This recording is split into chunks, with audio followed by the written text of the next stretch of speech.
Assalamualaikum warahmatullahi wabarakatuh. Semoga kita semua dilindungi oleh Allah Subhanahu wa Ta'ala.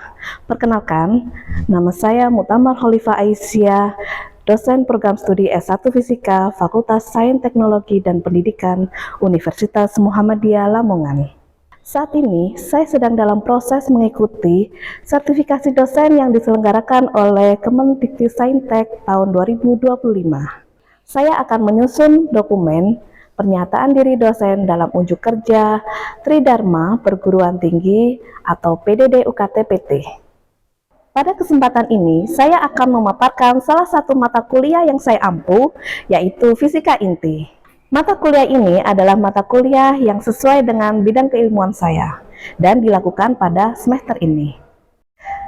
Selain fisika inti, saya juga mengampu mata kuliah lain seperti fisika dasar, termodinamika, mekanika, fisika inti, fisika modern, fisika material, dan pengantar fisika zat padat. Sebagai seorang dosen, saya berkomitmen penuh dalam mengemban dan mewujudkan Tridharma Perguruan Tinggi, yaitu pengajaran, penelitian, dan pengabdian kepada masyarakat. Dalam bidang pendidikan atau pengajaran, sistem pengajaran yang saya lakukan adalah sistem DIA, Delivery, Interaction, dan Assessment. Melalui sistem ini, saya berusaha memastikan bahwa proses tujuan dapat tercapai secara efektif dan efisien sehingga dapat membantu mahasiswa dalam mencapai tujuan pembelajaran. Dengan memperhatikan komponen yaitu Delivery, Interaction, dan Assessment.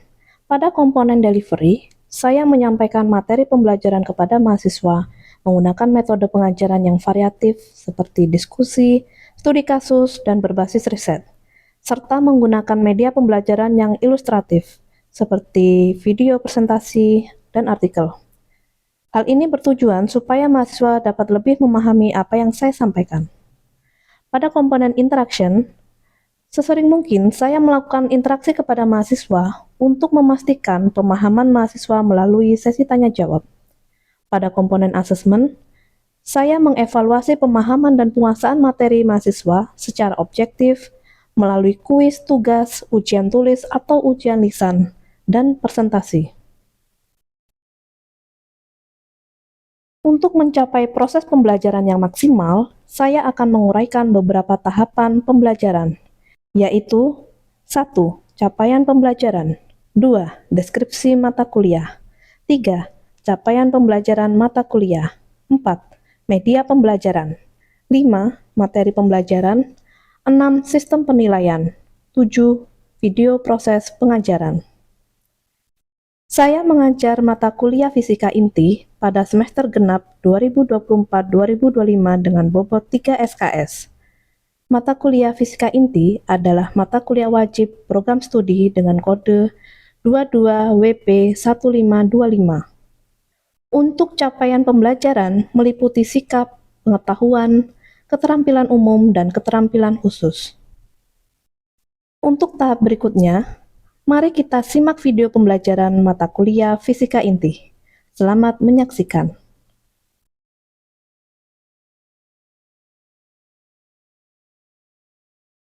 Assalamualaikum warahmatullahi wabarakatuh. Waalaikumsalam warahmatullahi wabarakatuh.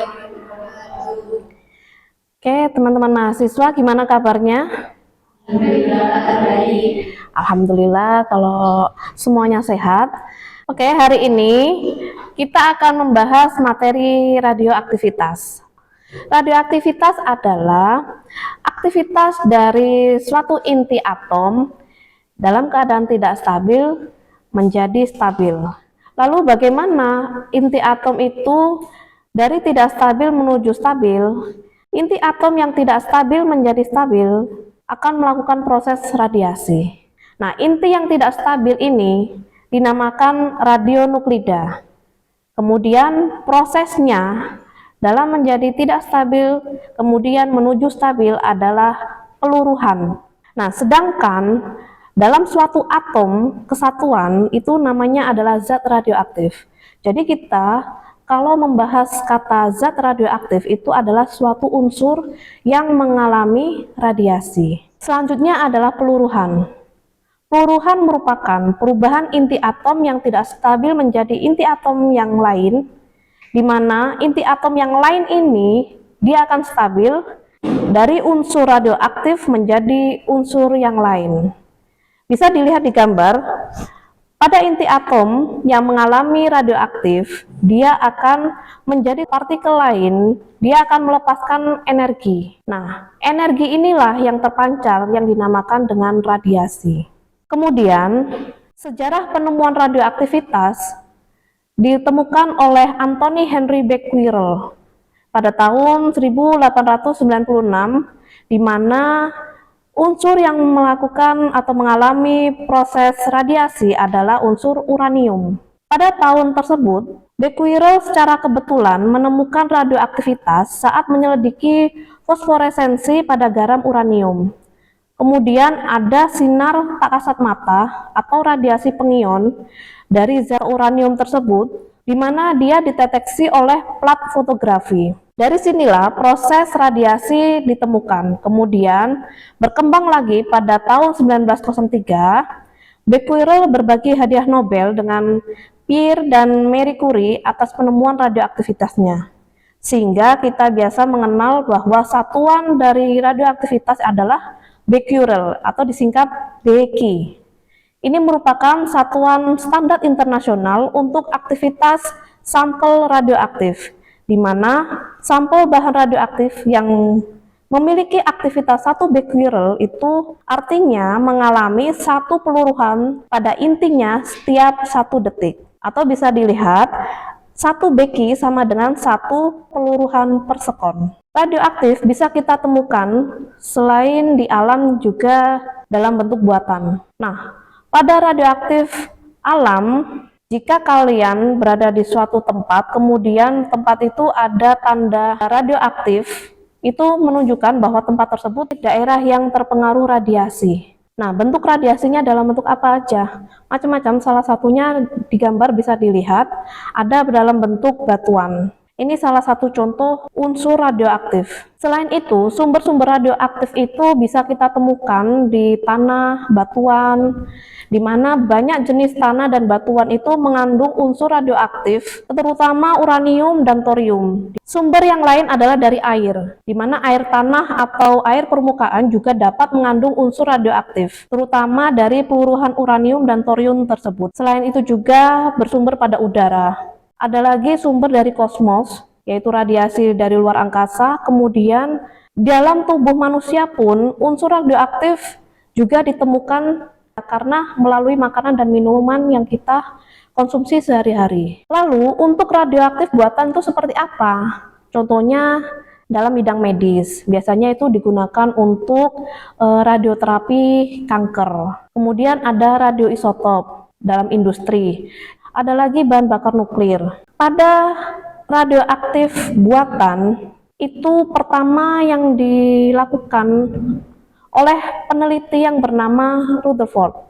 Dalam eksperimen Rutherford, disintegrasi atau peluruhan, jadi kata disintegrasi itu artinya peluruhan inti atom dari nitrogen merupakan hasil reaksi nuklir buatan pertama yang berhasil dilakukan oleh Rutherford. Dalam eksperimen ini, Rutherford menembakkan partikel alfa ke atom nitrogen dan menghasilkan inti oksigen, di mana inti oksigen itu juga memancarkan suatu proton sebagai hasil sampingan.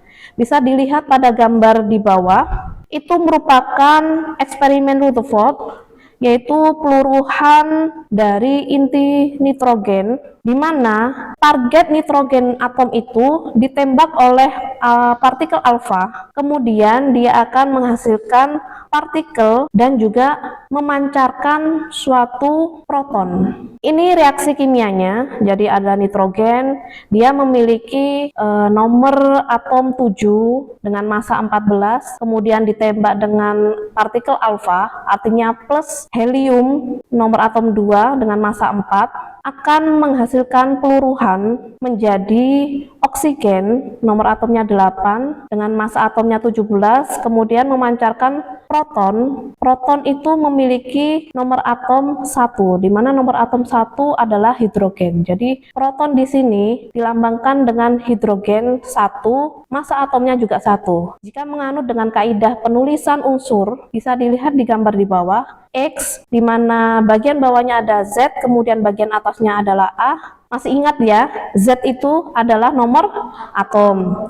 Kemudian A adalah nomor massa. Oke. Lalu X adalah unsur. Ini contoh-contoh disintegrasi buatan atau peluruhan buatan. Ada yang pertama reaksi alfa proton. Jadi kalau kita menuliskannya, suatu unsur X kemudian ditembak dengan alfa atau helium ini akan menghasilkan unsur Y ditambah dengan proton. Yang A adalah reaksi alfa proton. Kemudian yang B adalah reaksi alfa neutron. Kemudian yang C adalah reaksi neutron alfa, reaksi deuterium alfa, kemudian ada deuterium proton, proton alfa, dan proton neutron. Ini adalah contoh-contoh reaksi yang mana nantinya yang akan kita kaji. Ini baru contoh reaksinya. Nah, kemudian pada radioaktivitas alami, seperti apakah mekanismenya? Bisa dilihat di gambar. Jadi ada suatu parent isotop, artinya atom induknya. Atom induk yang akan melakukan peluruhan. Dia ke dalam keadaan tidak stabil. Kemudian, untuk menjadi stabil, dia harus meluruh. Jadi dari inti atom, meluruh, kemudian menjadi anak atom, di mana dalam peluruhan ini harus dibarengi dengan partikel lain. Apa itu partikelnya? Yang pertama adalah partikel alfa, atau kita sebut helium nukleus. Kemudian yang kedua adalah partikel beta. Dalam partikel beta ini, yang terpancarkan adalah partikel elektron. Sedangkan yang ketiga adalah peluruhan dari gamma. Yang menyertai atom anak ini adalah suatu gelombang. Dari induk atom dan anak atom ini yang dihasilkan bisa memiliki perbedaan nomor atom karena ada nukleus, ada elektron. Sedangkan kalau gamma, dia akan tetap. Nah, pada alpha decay atau peluruhan alfa bisa dilihat ya, gambar yang di tengah itu adalah atom induk atau inti atom induk. Contohnya adalah unsur Am241, U238, Th232, dan juga Ra226. Ini adalah contoh atom induk yang tidak stabil. Kemudian, untuk menuju stabil, dia harus melakukan peluruhan. Dalam keadaan stabilnya berupa Np237, Th234, Ra228, dan Rn222. Pada saat menjadi unsur anak ini atau unsur yang lain, dia harus ada energi yang dipancarkan. Dalam bentuk di sini adalah alfa atau helium nukleus, di mana energi yang dipancarkan adalah sebesar 4,00147 AMU, atomic massa unit. Sedangkan pada peluruhan beta bisa dilihat dari parent nukleusnya, contohnya adalah rhenium 187 dan potasium 40. Kemudian untuk menjadi unsur yang lain melakukan peluruhan beta, dia menghasilkan unsur lain berupa osmium 187 dan kalsium 40. Nah, pada saat menjadi unsur yang lain, dia memancarkan partikel beta itu dalam bentuk elektron. Namun, selain memancarkan beta, dia juga memancarkan antineutrino. Kemudian yang ketiga adalah peluruhan gamma. Bisa dilihat pada peluruhan gamma ini, untuk atom induknya berupa cesium 137 dan juga molybdenum 99, dia akan menghasilkan anak atom berupa barium sama 137 dan juga teknetium dengan nomor atom yang sama juga 99.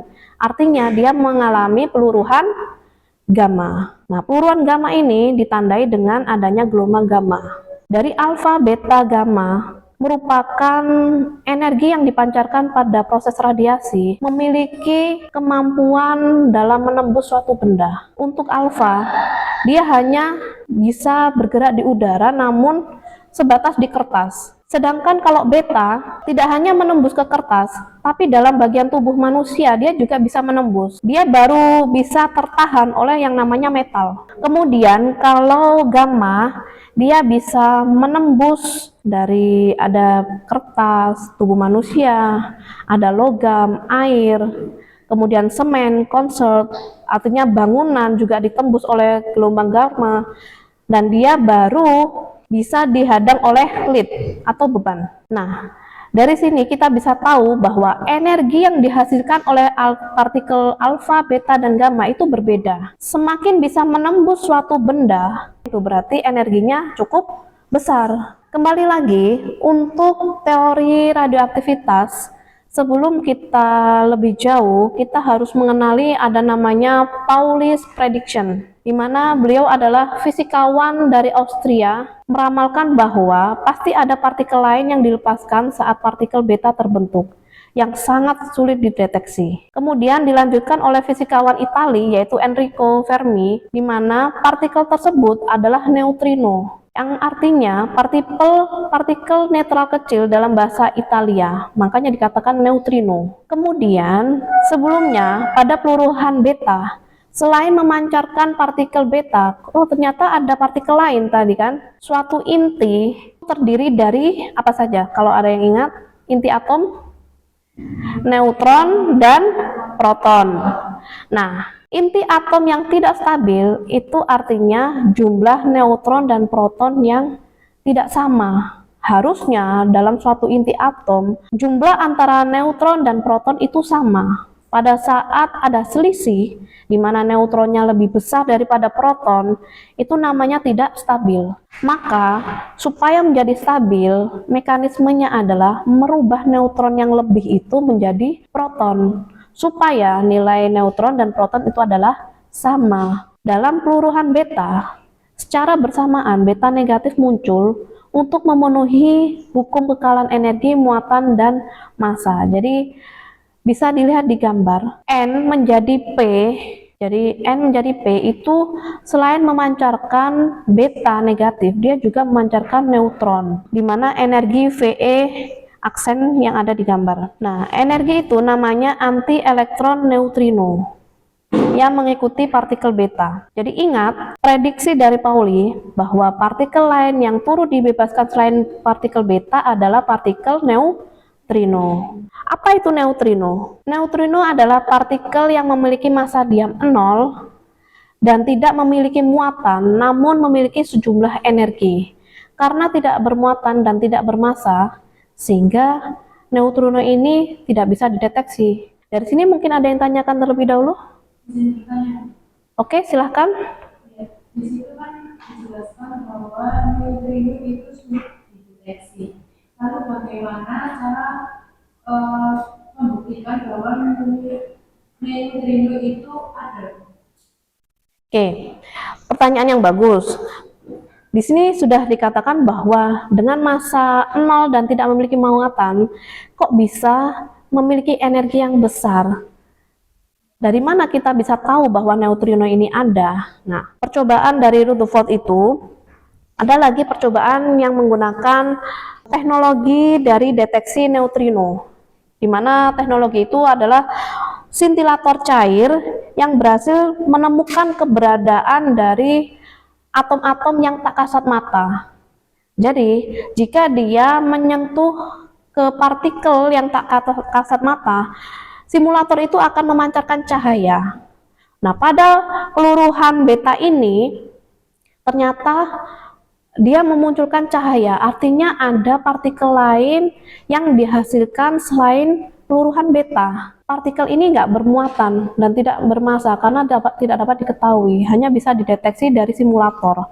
Sehingga dengan tanpa muatan, massa diamnya 0, dikatakan namanya neutrino dari ahli fisika Italia. Nah, di sini dalam peluruhan beta ada namanya peluruhan beta minus dan peluruhan beta plus atau beta negatif dan beta positif.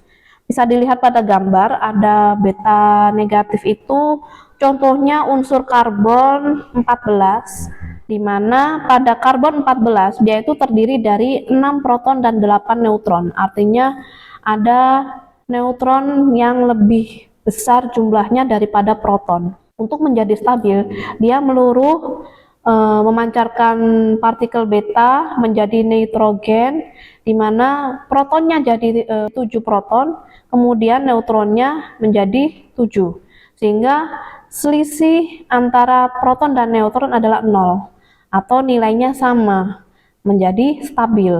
Nah, pada saat peluruhan beta, dia memancarkan antineutrino. Beta negatif di sini adalah elektron yang dipancarkan. Kemudian bedanya dengan beta positif, contohnya pada karbon 10, dia memiliki 6 proton dan 4 neutron. Supaya menjadi stabil, menjadi boron, di mana boron tersebut memiliki 5 proton dan 5 neutron. Kemudian memancarkan partikel beta, di mana beta yang dipancarkan adalah positif atau positron, sehingga dia juga memancarkan neutrino. Sehingga bisa dilihat perbedaannya untuk beta minus dan positif, yang dihasilkan adalah beta negatif atau elektron plus antineutrino. Kemudian untuk beta positif adalah positron plus neutrino. Kemudian bisa dilihat dari tabel. Yang pertama adalah karena karbon itu memiliki kelebihan neutron, merubah neutron menjadi proton. Jadi neutron menjadi proton plus beta negatif. Neutron itu muatannya adalah 0 atau netral, kita tulis netral. Kemudian proton itu adalah positif atau kita tulis plus 1, sedangkan beta negatifnya adalah minus 1, sehingga kiri dan kanan itu sama-sama 0. Untuk masanya gimana? Kalau massa neutron kita anggap 1, massa proton juga 1.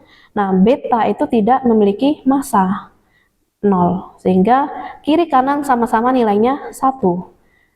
Kemudian yang beta positif bisa dilihat ada kelebihan proton pada karbon, yaitu 2 lebih banyak daripada neutron, sehingga dia mau merubah menjadi neutron. Satu atom proton menjadi satu atom neutron, sehingga bisa dilihat pada tabel itu muatannya proton itu positif, neutron adalah tidak bermuatan atau 0, sehingga beta yang dihasilkan pancarannya adalah bermuatan positif juga.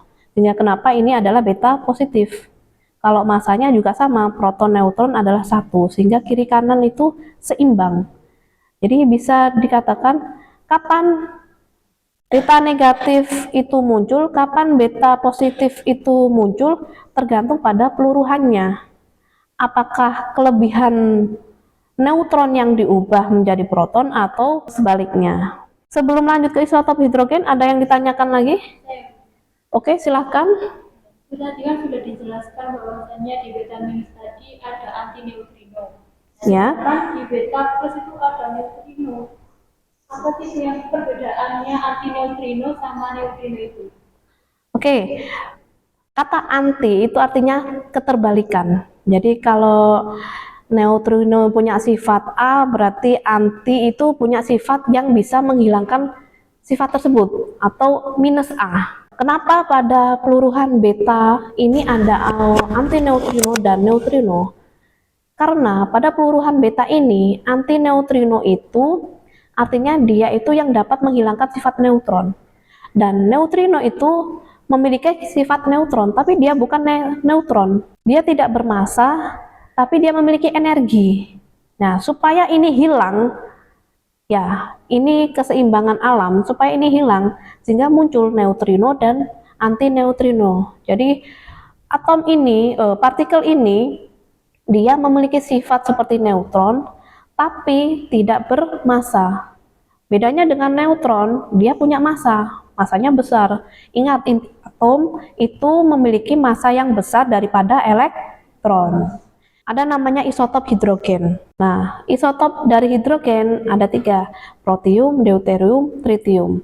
Nah, pada peluruhan yang terjadi atau radioaktivitas yang terjadi itu, selain ada partikel alfa, beta, gamma, ada yang mengikuti. Nah, ini biasanya ada hidrogen dalam bentuk protium, deuterium, atau tritium. Nah, kembali lagi pada jenis-jenis radioaktivitas, tadi ada 3 ya, sebutkan saja. Pertama, peluruhan alfa, yang kedua peluruhan beta, yang ketiga adalah peluruhan gamma.